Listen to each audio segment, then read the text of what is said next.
Thank you. That's Heron and Chanel. Thank you for that introduction. I think Amy and I have decided to go one at a time. Don't you think? It's just an unbelievable honor to be here with the Children's Defense Fund. Marion Wright Edelman has been a hero of mine for many years. Years ago, I don't know if many of you know this, but I used to be in show business, and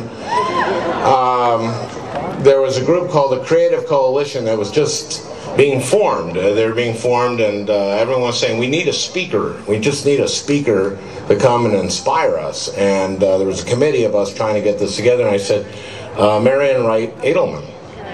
And they said, okay, well, can you get us like a tape? I said, okay, here you go. And this group still exists 20-some years later, and Marion kicked it off by inspiring the heck out of all of us, and she always does every day. And I'm so proud to be, as a U.S. Senator, to support efforts to prepare children to be healthy and responsible adults who participate in their communities and the economy. That begins in large part with health care. We've got 88,000 Minnesota kids without health insurance today, and that's 88,000 too many. The good news is that health reform will provide secure coverage for all Minnesota kids and adults starting in 2014. Until then, we need to do all we can to keep kids healthy, including getting federal health reform dollars to Minnesota as soon as possible. That means a governor who will accept them. We also need to make sure that all kids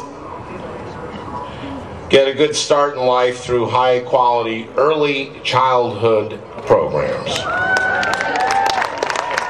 These programs provide such an incredible return on investment that economists have found that investing in early childhood education is dollar for dollar the best investment that we can make, with returns of up to $17 for every dollar invested. And let me tell you why.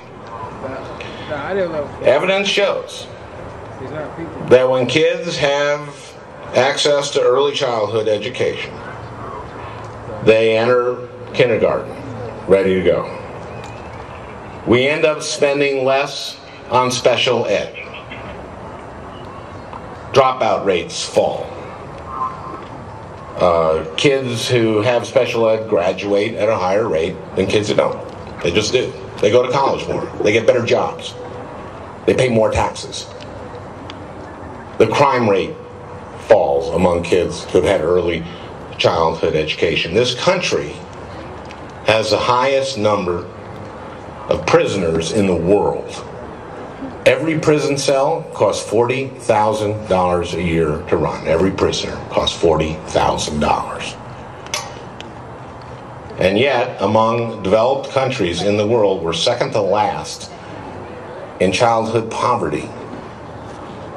We got our priorities all cockeyed.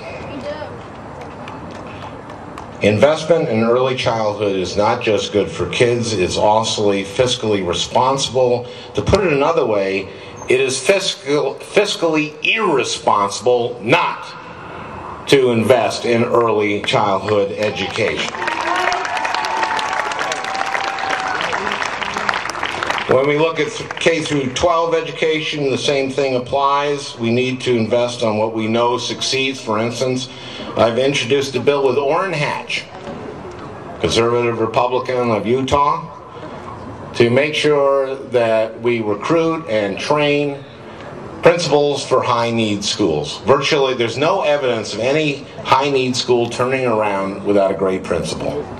And what this bill does is it matches an aspiring principal with a principal who's already turned around a high-need school. We can save an entire generation of high-needs kids if we do this. And I'm glad to say that Orrin and I introduced this about a year ago, and the President has adopted as far as his blueprint, his education blueprint, and this investment will pay off.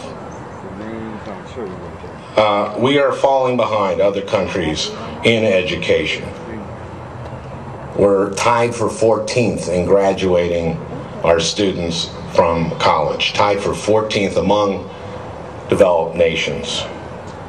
We need to change our priorities. We need to do it here in the state. I go around the state and see four-day-a-week school districts. To me, that's running the white flag up the flagpole. We need a governor that's going to make sure that our kids get the best education in the country, and we need a Congress and a Senate with my senior senator along the way to make sure that we have a country that educates our kids so that we compete in the 21st century and that our kids have the lives that they deserve. Thank you. Thank you so much.